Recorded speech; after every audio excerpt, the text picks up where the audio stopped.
Hey y'all, welcome back to my channel. It's Marissa Explains It All. You guys, I have been sick with this cold for like a week now, and I had the full-on like runny nose, congestion, like sore throat, sneezing. I'm still congested. I don't know if you can hear. My voice sounded like so froggy this week when I was at work, so it didn't sound very good, and now like I'm starting to get a little cough. So I figured I would come on camera and show you guys some of the things that I do to still look decent when you're sick. This is the before. This is not looking decent.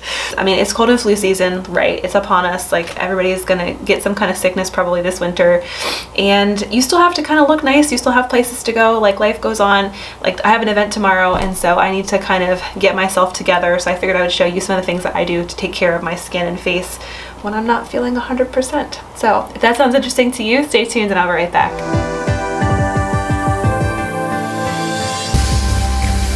So I have had my tissues and my vitamins and my Dayquil and my water, obviously. Look at this giant water thing. I'm doing better about drinking water.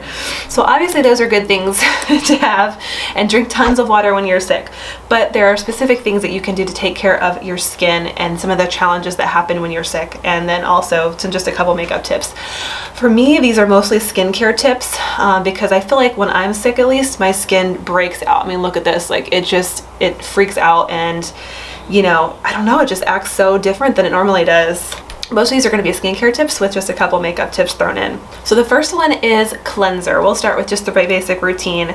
So I have dry skin typically, and I only kind of moisturize once a day, and that's really helped my skin a lot. If you're oily or your skin does fine with cleansing twice a day, then this is probably not new to you. But when I get sick, for some reason my face gets greasy, like it gets oily. Maybe my body is using all the water for flushing out whatever is ailing me, and it doesn't go to my face, but my skin gets just really oily. But I have to like moisturize or cleanse twice a day. So I have started doing that. That's one of my first tips, is if your skin is oily and you're getting like a greasy kind of a feel to your skin, maybe increase your cleansing. And so I'm using the Origins Checks and Balances cleanser. This is one of my favorites, and it's got peppermint. It smells like peppermint. And it's awesome. It's one of the more natural ones, and it's spearmint, I think. It's got a bunch of natural stuff in it, and it's great. So that's my first tip, is especially if you're getting ready to go somewhere like the night before, kind of like I am, you're prepping your skin for an event or something, start with that. That's the first thing, is just cleansing. The second tip is to exfoliate. And so your skin can kind of look dull, especially when it's oily, and even when it's dry. I mean, it doesn't really matter. You can kind of look dull when you're sick and kind of lifeless, and it feels like dead. Dead. That sounds awful. It feels dead. Y'all, I can't have a cold. I can't film like this. So my tip is to exfoliate, but when you're blowing your nose often, a lot of times you get like a really raw nose, and you don't want to exfoliate and scrub your skin too hard. And so I actually almost always use a chemical exfoliant rather than a physical exfoliant. So I don't use the kind of like microbeads or scrubbers. I use a chemical exfoliant. And so I have been loving this exfoliant, and I was really super loyal to Drunk Elephant Baby Facial, Sukari Baby Facial, and I do love it still, but sometimes it's too much for my skin. It's too much for sensitive skin, especially if your skin is kind of on the sensitive side. And so I have started using this Bioscience Squalene Lactic Acid Resurfacing Night Serum. It is a little small bottle, but they have a bigger one, obviously. Let me get my face out of the picture so it'll focus. This is amazing stuff. It makes my skin feel so smooth in the morning. Put it on before you moisturize, and you can moisturize over top of it, or sometimes I just leave it by itself. So that is one of my favorite things to do when your skin is feeling kind of dull and lifeless, is to use that. My next product that I love, and I've always have loved, this is a small bottle, but is the SK2 Facial Treatment Essence. And so I think this might be a Korean skincare or Japanese skincare brand. And so this is just a tiny little bottle, but they sell them obviously in bigger bottles. I just have a sample, and this is quite pricey, but I have noticed that when I do use this product, it brightens my skin. And so if you're looking dull and dead, a little bit dead again with the dead, this is great. Like, this just brightens up your whole face, and it makes it like really nice and bright. So I definitely recommend it if it is in your price point, which, I mean, I still have a little bottle for a reason, so I use it sparingly, but it does help to brighten up your face. The next thing is, if you have dry skin, or if your skin's just feeling dry because you're sick, is to hydrate. And so I am liking these Puriface sheet masks. I got picked up some of these Puriface collagen sheet masks. It's supposed to help revitalize your skin and make it softer and all that good stuff. So I do a sheet mask. That's one thing that I do, just to kind of put that moisture back in. And I am actually switching the sheet mask to use the next morning, in the morning, because I am already using the essence and I'm already using the overnight kind of leave-on exfoliant, the lactic acid exfoliant from Bioscience. And so I didn't want the sheet mask, like hydrating properties, to get overwritten by the kind of like wiped out by the exfoliant, kind of wiping off the top layer of skin cells. So I figured I would go ahead and do the lactic acid like exfoliant overnight along with the moisturizer, and then in the morning use the sheet mask so my skin is really plumped up. So we've cleansed, we've exfoliated, we've hydrated, we've brightened. The next thing is to moisturize, and so I'm liking this Youth to the People moisturizer that I've been using for a while, and it is the Adaptogen why? This is the Adaptogen Deep Moisture Cream. It's got ashwagandha and reishi pentapeptides. That's a lot of words to say, but this is what it looks like in the jar. It looks kind of used. Obviously, I've been using it. But this is one of the two main moisturizers from Youth to the People. And I do like it. It's like a nice moisturizer without being too heavy. Because when you're sick, I feel like you get like you can get clogged pores easily, I think.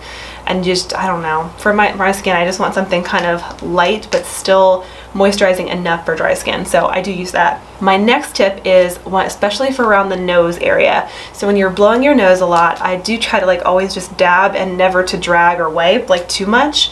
And every time I do blow my nose, I actually do use hemp seed oil. And so hemp seed oil, I actually have a little one for your lips. It's like a lip balm, but it's the perfect like little thing for applying to your nose, kind of like Vaseline. But I didn't want to use Vaseline because a lot of people don't like it because it's got petroleum in it, and you know, I don't know how people feel about that. But so if you're looking to go more natural like I went with this 100% natural hemp seed oil by the Hemp's brand, and it is, of course, it's THC free, so it's not going to give you any kind of high or anything. It's just the oil, kind of like coconut oil. But this is non-comedogenic. So whereas coconut oil will clog your pores, hemp seed oil is non-comedogenic and it won't clog pores. And so this is great for just like taking a little bit out every time I blow my nose and dry it. Then I'll just dab it around here to put that moisture back in. My next tip is actually for your lips, and it is the Laneige Lip Sleeping Mask. And I do love this one. This is one of my favorites just anyway. I just love this product generally. And this is the perfect sleep mask for me. So when you're sick, obviously you can't breathe through your nose.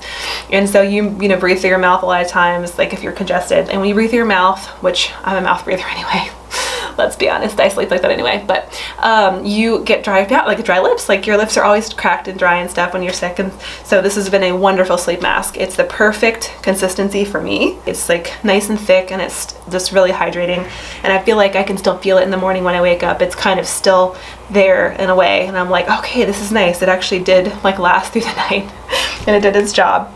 And the last tip is just eye drops. So if you have like red eyes, your eyes are irritated and you've been blowing your nose a lot and things like that, I would say to use eye drops because it does help clear up your eyes. It makes a big difference when you put it in, when you put them in, your eyes are clear. So those are the things I've been doing tonight to kind of prep my skin and get everything ready and hydrated and moisturized and prepped for tomorrow. And so tomorrow I'll be back to do my makeup on camera and just give some tips and tricks while we get ready together.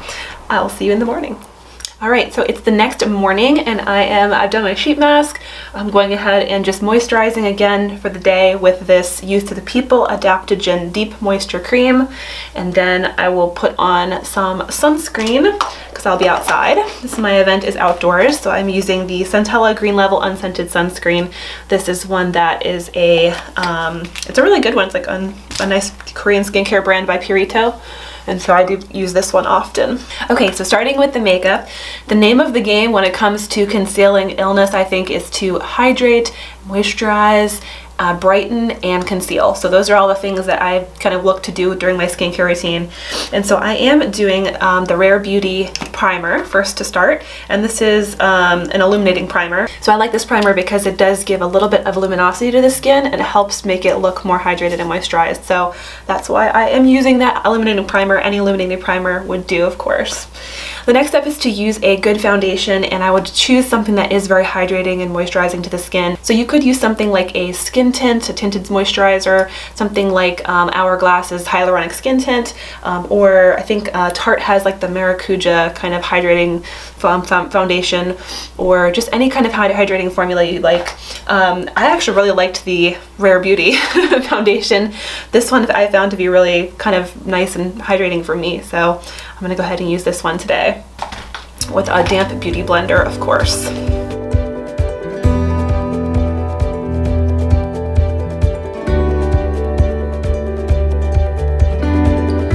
Next up is concealer, and I do want to, of course, conceal any like dark circles or just like illness from underneath my eyes.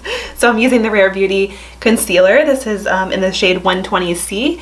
It's a little light, but it does work. And if you want to see more of the Rare Beauty line that I reviewed, check out my video up here. I think it was a success in my opinion. So I'm just using a few dots here. I don't want to look too cakey and crusty when it comes to like concealing, but I do want to provide a little bit of, you know, some brightening to the center of the face because usually, like I said, you're trying to really combat dull, kind of lifeless, sad skin.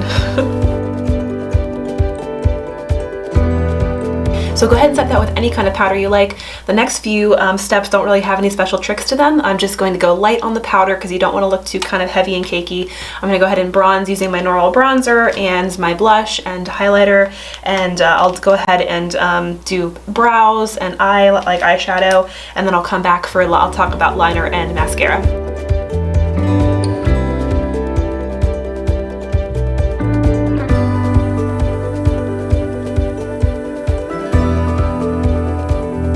So I've done like a brighter kind of eye in the center here, just to kind of brighten up the eyelid and make it look a little brighter. But because it is fall and I'm doing a fall look, it is going to be a little bit more kind of dark and muted down below.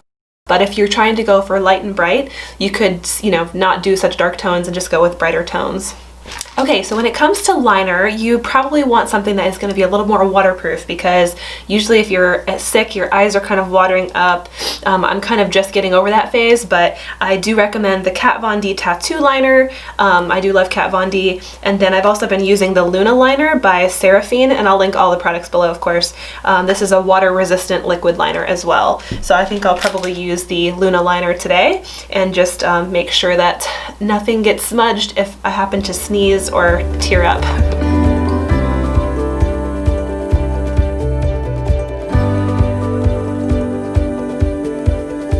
Next up is mascara. So of course, same concept as the liner. You really don't want to go in with something that's going to be like running down your face, or if you sneeze it gets everywhere, and just kind of, you know, it's not a good look. So I recommend a waterproof mascara if you're sneezing a lot or if you have watery, runny eyes. And so I'm using the Too Faced Better Than Sex waterproof mascara. So waterproof as all the way. Last is lips, and so usually when you're kind of not feeling under your 100%, you want to go with like a nice bright pop of color, something that is more like just bright and cheerful and kind of maybe brightens up your skin tone. I like this color from Clinique. It's actually called Rosewater Pop. It was my favorite color over the summertime, and I did love this one. I think this is a great color choice, and it just is like a nice healthy glow to your lips. But because I'm doing a fall look today, I'm not going to do that, so mine's a little bit more muted. Instead, I'm going to use the Lottie London Slay All Day Liquid Longwear Lip, and that looks like this. I actually just got this in my Ipsy bag, so I am going to try this color out just because it matches my aesthetic for this particular event. And the color is called Fleek. And I feel like this one's still bright enough. It's not like super dull and muted, but it gives me those kind of like fall orangey pumpkin-y vibes, so I wanted to go with this color today. Set it all off with a setting spray, of course. All right, now what to do with this hair? Okay, that's better. I went ahead and put a few curls in here, and then I also did a little bit of a moisturizer on top of the liquid lip, just because a lot of times those long-wearing like matte liquid lips tend to look really dry, and I don't want to look really dry. I kind of want to look hydrated and healthy and everything, so I think that looks a little better. So that is everything. Hopefully you found these helpful. My skin certainly looks and feels better a lot better than it did. It looks a lot more shiny and glowy and healthy. And so I think some of these things really do help, even though I did more of like a fall look today and not as much of like a kind of a bright, cheerful look. I think it still looks a lot better than it did. So this is Sick Makeup for Fall 2020. Alright guys, hopefully you liked this video. Give it a thumbs up if you did. Feel free to subscribe to the channel, and I'll be here next time with more tips, tricks, and tutorials. Bye guys.